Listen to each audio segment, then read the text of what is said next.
Hey everyone, welcome and thanks for joining today. I'm Cammy Bean, Vice President of Learning Design with Kineo here in the U.S.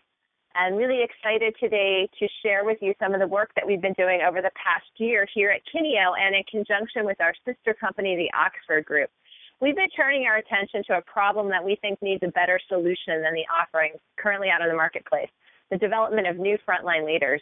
And so after a lot of research, prototyping, and piloting, we've developed ManagementPlus, a solution really designed to bridge that learning by doing gap. Today, we're going to talk about the thinking and some of the concepts that have gone into developing this new and innovative approach to management training. So I'm here today with Nick Cowley, and Nick is the Director and Head of Management Development for the Oxford Group. Welcome, Nick. Thank you, Cammy. Great to be here. Wonderful. So, Nick, as we think about frontline manager development, first question I have for you is why? What's the value to an organization of having frontline managers who have strong management skills? Yeah, great question and a good question, a good place to start.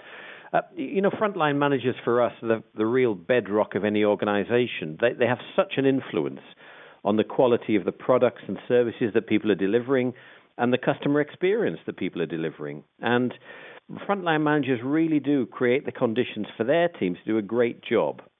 And the trouble is, this is where it can go wrong, because if you get poor frontline management, then the impact on retention and morale, how motivated people are, the quality of work really is noticed and makes a difference. So I think for us, Cammy, organizations that really prioritize frontline manager skills are much stronger, they're much more adaptable, and really they're much more effective. These frontline managers, if they're properly set up, can really live and breathe the company values and the ethos day to day and make it come alive for their employees. And also, I think strong frontline management provides a real basis for internal career paths, a place for people to start and a place for people to actually make a progression in their careers. And I think the final thing about frontline managers and why it's of value is this really strong connection between the quality of the managers and the members of their team and how engaged they make their people feel. It really correlates strongly with high team and business performance. And so frontline managers really do need these skills and the determination, actually, to build these strong personal relationships. Wow. So essentially what you're saying, Nick, is that if we don't get frontline leadership right, we're doing something wrong, and it's going to be felt throughout the business. So this is really important.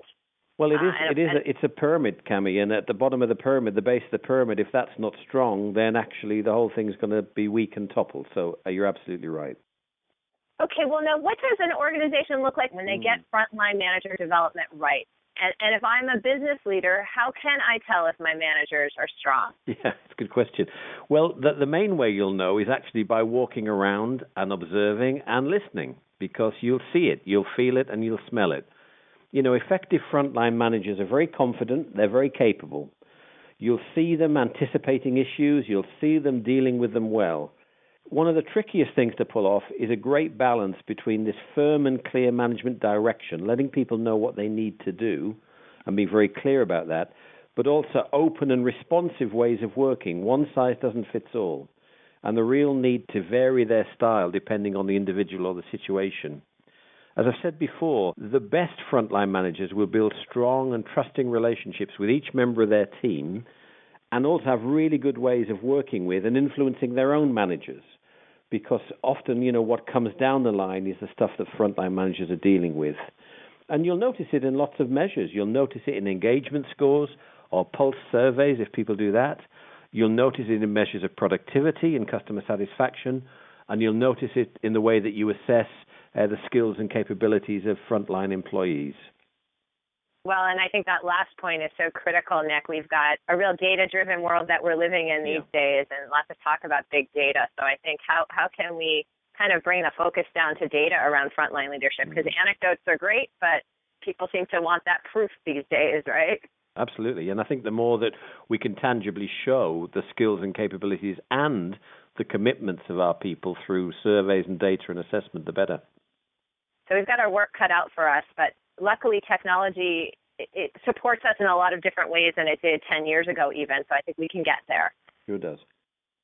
So if we think about developing skills amongst frontline leaders, is it the same across all frontline leaders across all organizations, or does that vary depending on the organization? That is, what skills do we need to teach these frontline managers in order to help them succeed? Yeah, thinking about it, and the answer actually, Cammy, is both. I think some of the skills are definitely the same, and I'll talk about those in a moment, and some do vary. So let's just unpick that a little bit. One thing's for sure. I mean, we worked with hundreds of organizations and thousands of frontline managers, and there are a number of common skills that frontline managers need in any organization, actually, whether it's large or small, whether it's public sector, private sector. We can generalize. There are certain things that make for effective frontline management. So what are they? Well, the first one would be the ability to set clear goals and work standards. It's a no-brainer, but at the point of delivery, people really need to know what they're there for, how well they're doing, and how they're going to be measured on how well they're doing. So that's a fundamental. What follows on from that is, are you tracking and monitoring performance? And more importantly, actually, are you able to intervene? Can you intervene with the right touch points when you need to, through coaching, through feedback, or actually just simply through instruction, if that's what's required, to let people know what they need to be doing differently? A third area I would identify is how they can adjust their style to work well with different people in different situations to get the most out of them. That's a universal that we've seen across all organizations. Then chunking it up to the team element, to really understand the skills and capabilities of the people in their team and what they can all offer and how they can bring that together. That's a common skill that we've noticed across organizations as well. So there are certain things that we really have observed that would be common across anywhere, Cammy. But some things do vary by organization. And just to give you a few ideas on that, some organizations give a great deal of independence and decision-making authority to their frontline leaders. Others don't.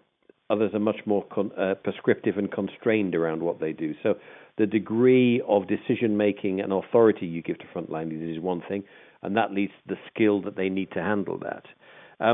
How they deal with change is another one. In some organizations, that's very top-down, and the role of the frontline manager is simply to implement the change that's been introduced. In others, we've seen it where frontline managers are actually the unit of the change and decide some of the changes that need to be made themselves. So how much scope there is to change and influence things is another difference between organizations. And of course, on a purely logistical level, we're seeing increasingly the skill sets that are required if you're co-located with your team versus a very dispersed or remote team. And that does call for very different skill sets and ways of operating, which can be different. So there are a number of ways. And again, a final one would be whether or not they're involved in actually selecting and recruiting people to work for them, or whether that's done by HR or some other part of the organization. So I guess in answer to your question, Cammy, there are certain things that are common across all organizations for frontline managers, and some that do vary depending on the situation. Sure. So that last piece where we need to customize the content that we're sharing with these organizations will be really influenced by the culture, by how specific job functions are laid out, how your business structure is in place. So depending on who does what.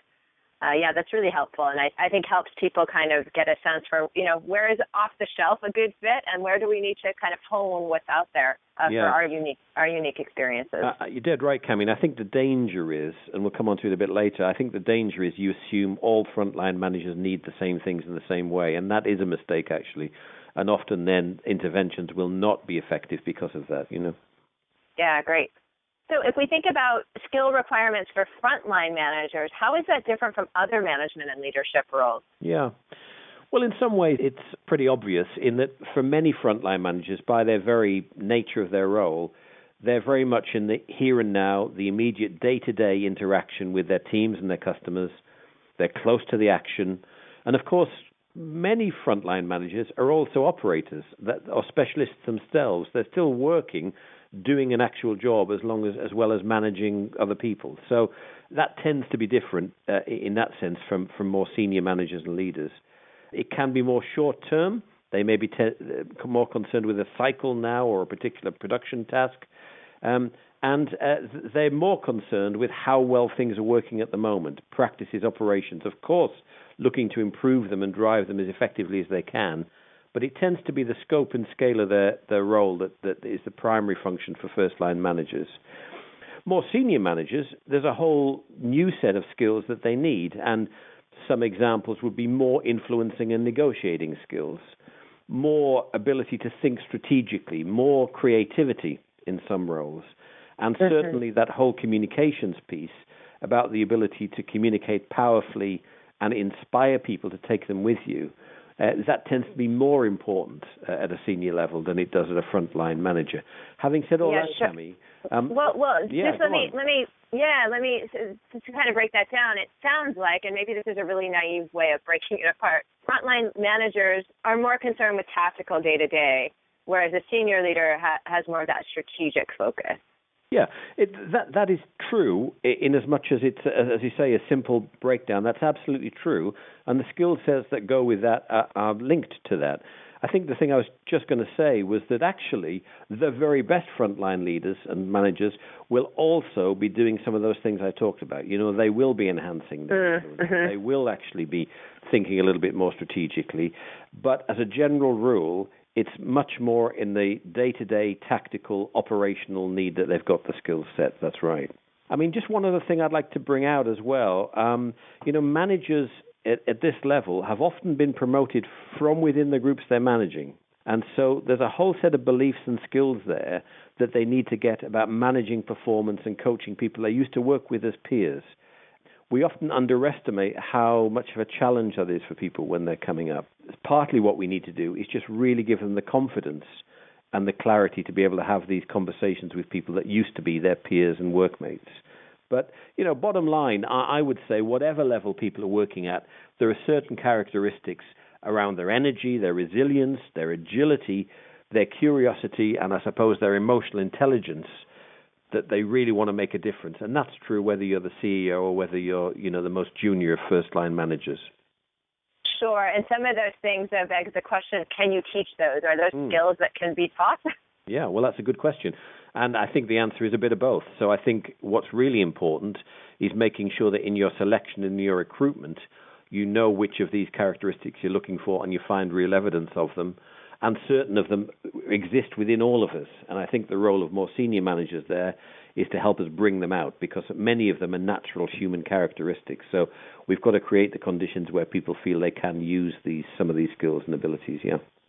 I think you really called to light why frontline leadership development is different from more senior leadership programs. And I know companies invest a lot in that senior leadership role because it's so important. And now the time, let's find a way to shine the light on that really important frontline leader who kind of the buck stops here. We've talked about the tactics and we've talked about, if that role isn't right, it's going to really spread throughout the organization. So this matters, and it's a slightly different approach than you take with your senior leaders. Well, and I'd build on that, Cammy. I mean, in our experience, and we come on to it a bit later on, but I think there can be sometimes too much focus on the more senior managers and leaders, and, there are reasons why that might be. But in our view, in our experience, if you get some really good behaviors and habits into frontline managers early in their career, they've got them for life. And as they progress through the organization, these are things that they can just bottle and keep working on and get better on as they go on. So our recommendation would be the place to invest, if you've got choices about where to invest in your management and leadership budget, is getting some really good habits and behaviors and ways of looking at work into your frontline managers. Great. Okay, well, now we've talked a little bit already about this transition. So I'm a frontline leader. I'm new. I've been promoted from the ranks, and now here I am. Why is that transition hard? You've touched on it a little bit, but it's more difficult than some other transitions that are out there for business people. Yeah, and we have touched on it. I mean, the main reason often is that people are coming from the place where the people they're going to be managing. But just to go into that a little bit more, they're crossing a line. There is often a perceived line between management and non-management. And so not only does that mean you've got a whole new range of responsibilities and skills and capabilities you need to take on, but actually it's the emotional challenge. You're now in a role on the other side of the line, taking a lead with people that you used to work with. And with this, when you're new in the role, can come some uncertainty, a little bit of anxiety. and actually the need to take some tough calls, and that's something that they won't have experienced before. As you progress through your managerial career, as I said already, you're kind of banking the learning and the experience you had at the lower levels. So I'm not saying the transitions as you move up an organization are ever easy, but at least you have that experience of operating as a manager or a leader at the level below, which you can bank and take with you to the next level that you're working. And for most people, it's a lonely place when they're first appointed to a first-line manager role, and it takes some getting used to, and they need and they want help, is our experience. Yeah, the relationship really does shift. No longer are you peer-to-peer with these people. You are now almost in a parent relationship, right? I'm thinking of new parents who suddenly come along, and now you're responsible for the care and feeding of this child. We look to our managers for that support and that nurturing and that development, and now suddenly you're thrust into this role. That is a big shift and a big change, so you have to kind of put on, a different hat and different glasses, different pants even. Well, you're absolutely right. It is equivalent to the time you become a parent, and, none of us are particularly well prepared for that, but we have to not only do the practical things, but there's all the emotional things and all of the support things that we need to put in there. And it's exactly the same when people first move into a management role, yeah. So as we think now about this transition, I'm a new manager and I've gotten into my role. What are some typical struggles? What are those most common struggles that frontline managers face?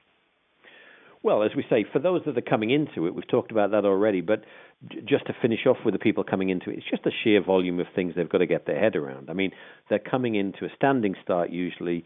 They're learning as they go. There are expectations on them as they go. So I think when you're newly appointed as a frontline manager, it's very much about how do I make sense of all of this? How do I cope with all of this?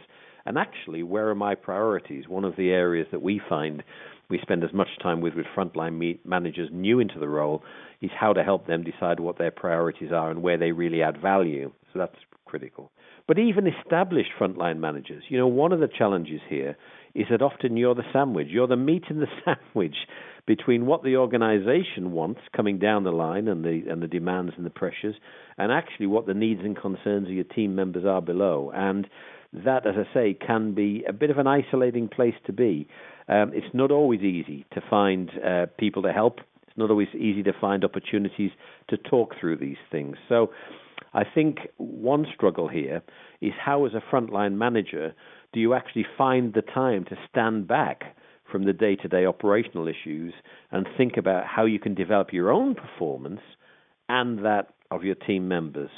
And then going on to do it, not only thinking about it, but going on to do it takes some time and discipline as well. And this thing about, developing individual relationships with team members, we've talked about already.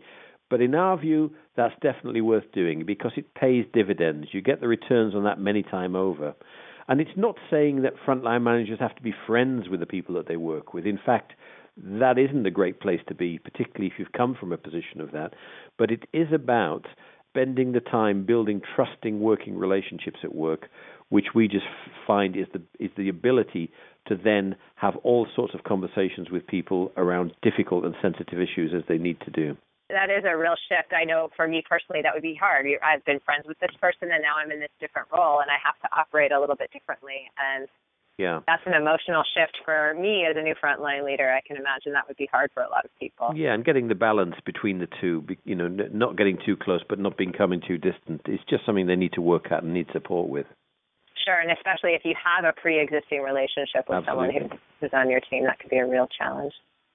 So traditionally or historically, we've seen that this has been a real gap, addressing the needs of this audience. Why do you think that's been? Why have organizations been slow to address the needs of new frontline leaders?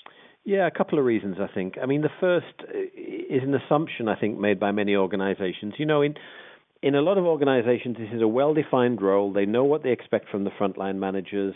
It's a role that's been around for a long time. They've recruited a long time.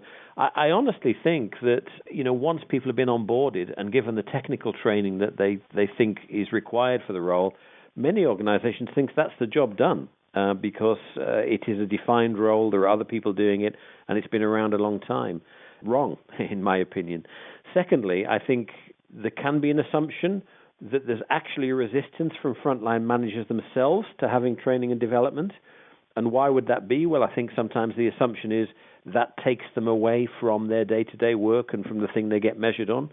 That's not been my experience either. My experience has been that frontline managers are absolutely up for spending time on their own development and getting better at the role. So, again, I would challenge that one. And I think a third reason is just the logistics. If we go back to the model of the pyramid, which is still typical in a lot of organizations, there are a lot of frontline managers compared to other levels of management. And so the sheer cost and scale and practicalities of taking them out are seen by some people as prohibitive as well. And then finally, I think getting the intervention right. If it's too basic and it's too slow and it's too theoretical, that's not going to work. I've seen the mistake of trying to give frontline managers really strategic stuff, more leadership stuff they're not going to use day to day. That doesn't work either. So I think the other challenge around this is what's the right shape and size and type of intervention that will work for the frontline managers at their stage of development and is practical, giving everything else that they would want to do. And I have to say, Cammy, that the final reason is sometimes it's not the sexy end of learning and development. I think a lot of people at all levels in organizations think the thing they need to be doing is putting in very attractive, very glamorous talent programs, high potential programs, senior leadership programs, and that's true. There is a need for these sorts of things. I sometimes think that frontline manager development is seen as the poor relation and just gets left out for that reason.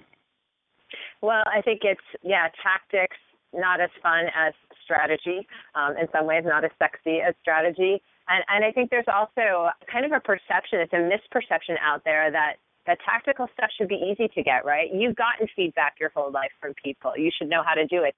We see this in the training and development field with instructional design. People assume that because they have been taught at some point in their life that they are going to be a good trainer because they know the content. So there's this assumption that maybe the tactics are going to be easy to get to because, of course, you've been given feedback your whole life. Of course, you've done X, Y, and Z your whole life as an employee. Therefore, you should be able to figure it out. And I think that's a mistake, too. Yeah, I think there's a lot of assumptions made that actually need challenging around this audience. Yeah, well, definitely. Well, Nick, this has been a really insightful conversation, and I've appreciated your insights and ideas, and really looking forward to seeing how this all comes together in ManagementPlus. We're going to be talking next with Chip Cleary, who leads up our design team, and he's going to talk a little bit more about some of the design thinking that's gone into working with this audience and the approach that we're coming to market with. Thanks, Cammy. Enjoyed it very much. Thank you.